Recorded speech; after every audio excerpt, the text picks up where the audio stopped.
Hello, आवाज आ रही है? सर आवाज नहीं आ रहा है। अब आवाज आ रही है?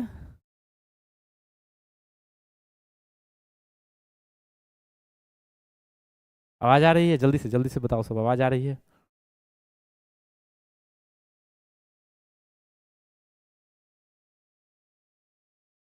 हेलो।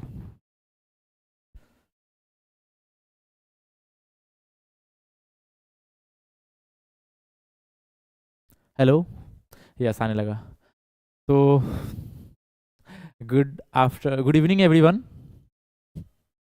आप सभी का स्वागत है इस प्लेटफॉर्म पे। पिछला क्लास थोड़ा नेटवर्क इशू से की वजह से इंटरप्ट हो गया था। उससे आज हम लोग फिर से स्टार्ट कर रहे हैं। 4-5 क्वेश्चन पिछले क्लास में हुआ था, उसे फटाफट पहले इस क्लास में कवर कर लेते हैं और फिर आगे का क्वेश्चन सब खत्म किया जाएगा। ये जो है इस चैप्टर का लास्ट वीडियो है ऑब्जेक्टिव का, ठीक है। तो पिछला अभी जो दो क्वेश्चन, पहला देखिए, पहला क्वेश्चन में क्या है। इसमें जो है अगर ये 110 है तो ये कितना होगा। रीजन ये है कि ये दोनों को जोड़ के 180 डिग्री ही होना चाहिए। कारण क्या है कि ये दोनों 90 डिग्री का है। और एक चतुर्भुज में जो है, रंजीत कुमार, हाय, हेलो। एक चतुर्भुज में चारों कोनों का योग कितना होना चाहिए? 360 डिग्री। 360 में से ये और ये दोनों मिलके 180 हो रहा है, तो इन दोनों को भी मिलके 180 होना चाहिए। ये 110 है तो ये कितना हो जाएगा? 70 डिग्री। ऑप्शन नंबर बी इसका सही है, ठीक है। आगे बढ़े। दूसरा क्वेश्चन देखिए। चित्र में PQ वृत्त की कौन सी रेखा कही जा सकती है? तो देखिए, ये जो रेखा है वो वृत्त को दो बिंदुओं पे काट रही है ना, तो इसलिए ये प्रतिच्छेदी रेखा कहलाएगी, ठीक है।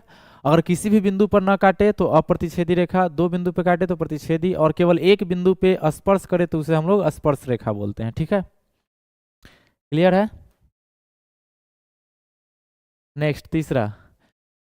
इसमें जो है PQ वृत्त की कौन सी रेखा कहलाएगी? तो बिल्कुल कोई भी बिंदु पे टच नहीं हो रहा है, तो इसे बोलेंगे अप्रतिच्छेदी रेखा। तीसरा का सी, ठीक है। वृत्त के अगर किसी भी बिंदु पे टच नहीं हो रहा है, एक भी बिंदु पे टच नहीं हो रहा है और ना ही काट रहा है, उसको अलग है बिल्कुल, तो वो कहलाएगा अप्रतिच्छेदी रेखा, ठीक है।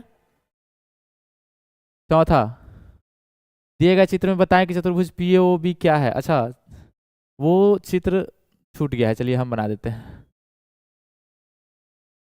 इस तरह से एक यहाँ पे बिंदु है A और यहाँ पे बिंदु है B, इसको ऐसे मिलाया गया है O।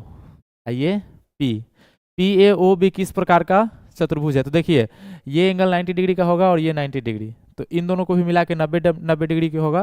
तो वैसा चतुर्भुज जिसके सम्मुख कोणों का योग यदि 180 डिग्री आ रहा हो, वैसा चतुर्भुज जिसके सम्मुख कोणों का योग 180 डिग्री आ रहा हो, तो उसे हम लोग चक्रीय चतुर्भुज कहते हैं, ठीक है। चक्रीय चतुर्भुज।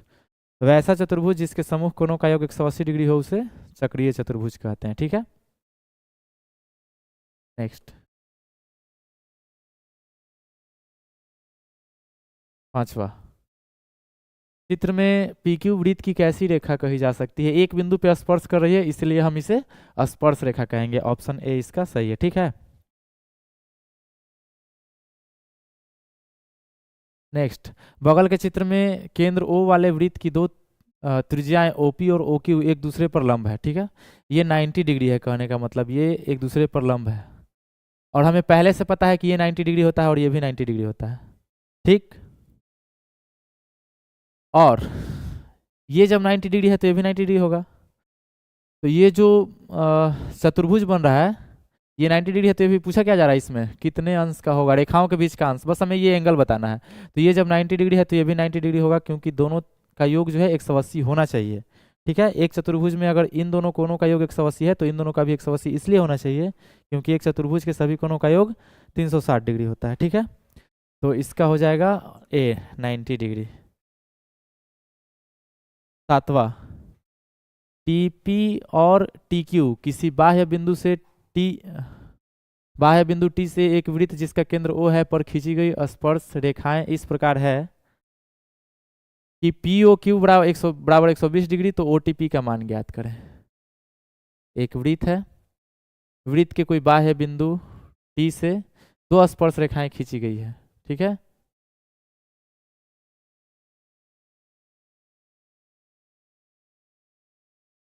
P और Q, ओ इसका केंद्र है, पी ओ क्यू का वैल्यू 120 डिग्री है, पी ओ क्यू ये है 120 डिग्री। तो ओ टी पी का मान, ओ टी पी इसका वैल्यू बताना है इसका। तो देखिए ये पूरा अगर 120 है तो ये पूरा 60 होगा, ठीक है, ये पूरा हो जाएगा 60। और ये जो लाइन है ये इस एंगल को दो बराबर भागों में बांटती है, यानी कि ये अगर पूरा 60 है तो ये हो जाएगा 30 डिग्री, और ये नीचे वाला भी 30 डिग्री। तो ओ टी पी का जो वैल्यू है वो 30 डिग्री सही हो जाएगा, ऑप्शन बी इसका सही आंसर। ठीक है, ऑप्शन नंबर बी। नेक्स्ट 8वां, वृत्त के एक ही खंड के कोण होते हैं। एक ही खंड के कोण कहने का मतलब यदि कोई ऐसे वृत्त है और इसका हम दो खंडों में बांट दिए तो ये एक ही खंड का कोण, मतलब यहाँ पे जो इस बिंदु पे एंगल बन रहा है वो ये वाला एंगल, और कोई दूसरा बिंदु पे बन रहा है वो, ये दोनों एंगल जो है वो आपस में बराबर होते हैं। एक वृत्त के एक ही खंड के कोण जो है वो आपस में बराबर होते हैं, यानी कि समान होते हैं। 9, किसी वृत्त में परिधि पर का कोण केंद्र पर के कोण का कितना गुना होगा। अगर कोई वृत्त है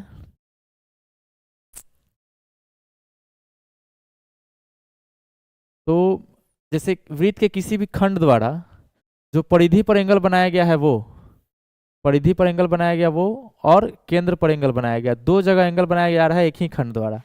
वृत्त के किसी खंड द्वारा यदि परिधि और केंद्र दोनों जगह पे एंगल बनाया जा रहा है तो वो कितना गुना होगा, मतलब वृत्त के परिधि पर बना कोण ये जो है x जो है वो इसका कितना गुना होगा। तो देखो ये अगर x है ना तो ये 2x होता है, मतलब केंद्र पर के कोण का जो है परिधि पर का कोण आधा होता है। ठीक है, परिधि पर का जो कोण है वो केंद्र पर के कोण का कितना गुना होगा, तो आधा हो जाएगा, ऑप्शन नंबर सी इसका सही है। ठीक है, आधा। नेक्स्ट 10, किसी वृत्त के अंदर बने चतुर्भुज के समूह कोण का एक जोड़ा होता है 180 डिग्री।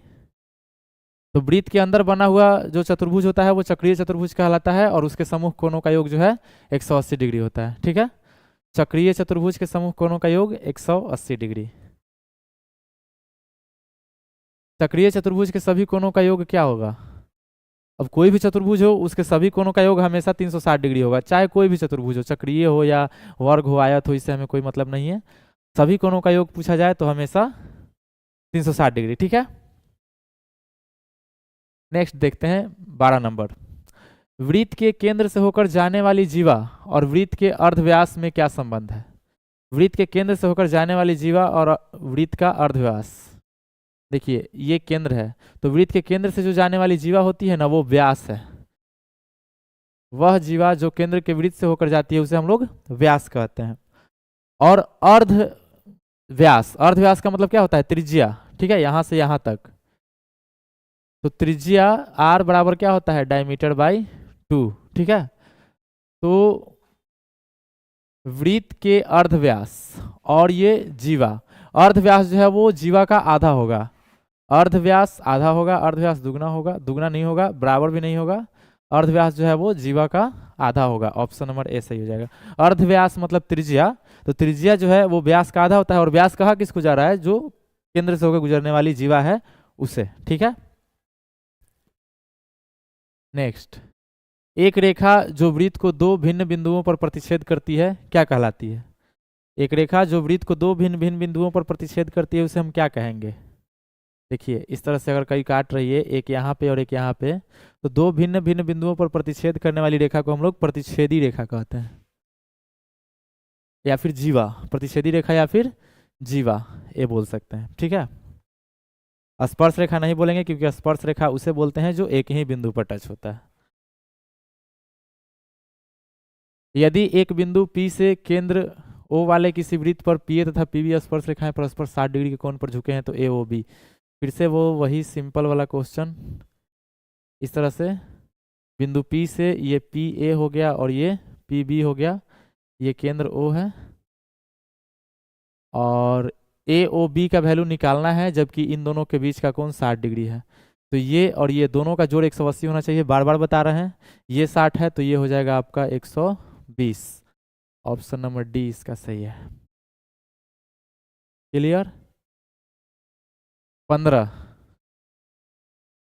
5 सेंटीमीटर त्रिज्या वाले एक वृत्त के बिंदु P पर स्पर्श रेखा PQ केंद्र O से जाने वाली रेखा से बिंदु Q पर इस प्रकार मिलती है कि OQ बराबर 12 सेंटीमीटर। 5 सेंटीमीटर त्रिज्या वाले एक वृत्त के बिंदु P पर स्पर्श रेखा PQ O से जाने वाली रेखा से बिंदु Q पर, यहाँ से जैसे बिंदु P है और इधर कोई बिंदु Q है, बिंदु O से जाने वाली रेखा Q पर और ये P है, इस प्रकार मिलती है कि OQ बराबर 12 सेंटीमीटर। ये है आपका 12 सेंटीमीटर।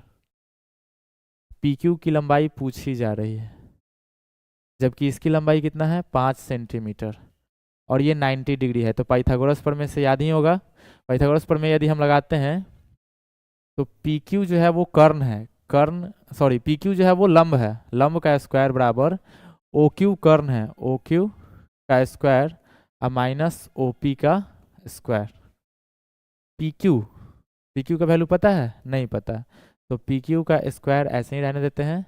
OQ का वैल्यू क्या है 12, इसका स्क्वायर कर देते हैं और माइनस OP यानी कि 5 सेंटीमीटर का स्क्वायर। 12 का स्क्वायर 144 माइनस 25। PQ का स्क्वायर जो है वो हो गया आपका 119, इसलिए हम बोल सकते हैं कि PQ जो है वो √119 है। ठीक है, तो वो जो रेखा की लंबाई बोली जा रही है वो √119, ऑप्शन नंबर डी सही हो जाएगा। आगे बढ़ जाए हम, क्लियर है? नेक्स्ट 16, वृत्त के केंद्र से समदूरस्थ जीवाएं आपस में क्या होती है? अगर कोई वृत्त है और ये केंद्र है, दो जीवा हम ले लेते हैं और दोनों यदि केंद्र से समान दूरी पर है, ठीक है, यानी कि ये वाला और ये वाला बराबर है, तो ये भी आपस में दोनों बराबर होंगे। ठीक है, किसी वृत्त के केंद्र से समदूरस्थ जीवाएं आपस में समान लंबाई की होती है। ठीक है, समान है बी। 17, किसी वृत्त के केंद्र में 13 सेंटीमीटर दूर स्थित बिंदु P से किसी वृत्त के केंद्र से 13 सेंटीमीटर दूर स्थित कोई बिंदु P है से खींची गई स्पर्श रेखा की लंबाई 12 सेंटीमीटर। यहाँ पे ये जो स्पर्श रेखा खींची गई है वो 12 सेंटीमीटर है और ये जो है 13 सेंटीमीटर, केंद्र O है, तो इसकी त्रिज्या निकालने के लिए बोला जा रहा है। त्रिज्या क्या है? ठीक है, R, ये O है, R का वैल्यू निकालना है। तो यहाँ भी पाइथागोरस प्रमेय लगा देंगे, ये 90 डिग्री, ये कर्ण, ये लंब और इसको आधार मान लीजिए। तो पाइथागोरस प्रमेय से R का स्क्वायर इक्वल OP का स्क्वायर माइनस Q मान लेते हैं उसको, PQ का स्क्वायर। R स्क्वायर बराबर OP यानी कि 13 का स्क्वायर और माइनस PQ कितना है 12 का स्क्वायर, 13 का स्क्वायर 169 माइनस 12 का 144, कितना आ जाएगा 100 बोल रहे हैं, कितना आ जाएगा 25। R स्क्वायर का जो वैल्यू है वो 25 आ गया, तो R बराबर क्या हो जाएगा 5। ठीक है, R का वैल्यू हो जाएगा 5। इस तरह से इसका सही आंसर है ऑप्शन नंबर डी। 18, एक बिंदु से एक वृत्त पर स्पर्श रेखा की लंबाई 24 सेंटीमीटर। फिर से वही चीज, एक बिंदु से एक वृत्त पर स्पर्श रेखा की लंबाई 24 सेंटीमीटर। केंद्र से उस बिंदु की जो दूरी है, केंद्र से उस बिंदु की दूरी वो है 25 सेंटीमीटर और वृत्त की त्रिज्या निकालने के लिए कहा जा रहा है। तो फिर से निकालेंगे, वृत्त की त्रिज्या R बराबर हो जाएगा √25 का स्क्वायर माइनस 24 का स्क्वायर, क्योंकि यहाँ भी 90 डिग्री, ये कर्ण है, ये लंब है, ये आधार है। R बराबर √25 का स्क्वायर होता है 625 और माइनस 24 का होता है 576। घटा देते हैं इसमें, 15 में से 6 जाएगा तो 9, 1, 11 में से 7 जाएगा 4 और 5 में से 5 खत्म, तो R का जो वैल्यू है वो 7 सेंटीमीटर हो जाएगा। ऑप्शन नंबर ए सही आंसर है। ठीक है, नेक्स्ट 19, दो सकेंद्रीय वृत्तों में बड़े वृत्त की जीवा जो छोटे वृत्त को स्पर्श करती है, तो जीवा स्पर्श बिंदु पर देखिए, जैसे दो गो सकेंद्रीय वृत्त है, एक बड़ा और एक छोटा, जिसमें से एक छोटे वृत्त की स्पर्श रेखा जो कि बड़े वृत्त के लिए प्रतिच्छेदी है, तो ये जो स्पर्श बिंदु है इसे दो बराबर भागों में बांट देती है। क्वेश्चन यही है, बड़े वृत्त की जीवा, ये बड़े वृत्त की जीवा है जो छोटे वृत्त को स्पर्श करती है, तो जीवा दो बराबर भागों में बंट जाएगी, समत्रिभाजित नहीं होगा। स्पर्श बिंदु पर समद्विभाग होगा नहीं लिखा हुआ है, स्पर्श बिंदु पर समद्विभाग होती है, ये सही है। ये देख लीजिए सभी उत्तर सही हो सकते हैं, ऐसा कुछ नहीं है, ऑप्शन नंबर सी जो है सही हो जाएगा।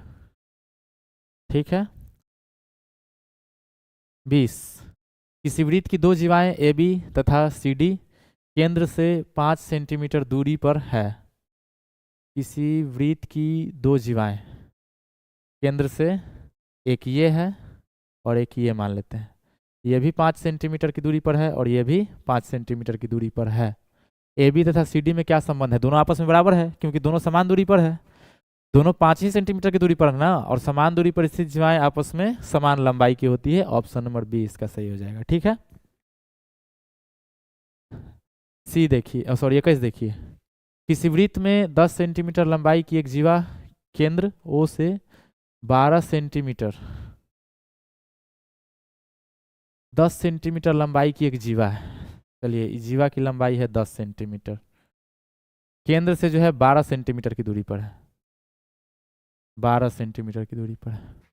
वृत्त की त्रिज्या का मान निम्नलिखित में से कौन सा होगा? तो वृत्त की त्रिज्या निकालना है, ये वाला लंबाई। तो देखिए ये जो लंब खींचा जाता है ना, किसी भी जीवा पर खींचा गया लंब जो है वो इसको दो बराबर भागों में बांट देता है, यानी कि ये अगर 10 सेंटीमीटर का पूरा है तो ये 5 सेंटीमीटर और ये भी हो जाएगा 5 सेंटीमीटर। ठीक है। और ये जो दूरी दिया हुआ है ये दिया हुआ है आपका 12 सेंटीमीटर, ये लंब भी है, तो 12 का स्क्वायर और प्लस 5 का स्क्वायर हो जाता है 13 का स्क्वायर, यानी कि इसमें जो कर्ण होगा वो होगा आपका 13 सेंटीमीटर। ऐसा नॉर्मली तो याद ही होगा, 12 का स्क्वायर प्लस 5 का स्क्वायर 13 का स्क्वायर होता है, कोई दिक्कत नहीं है।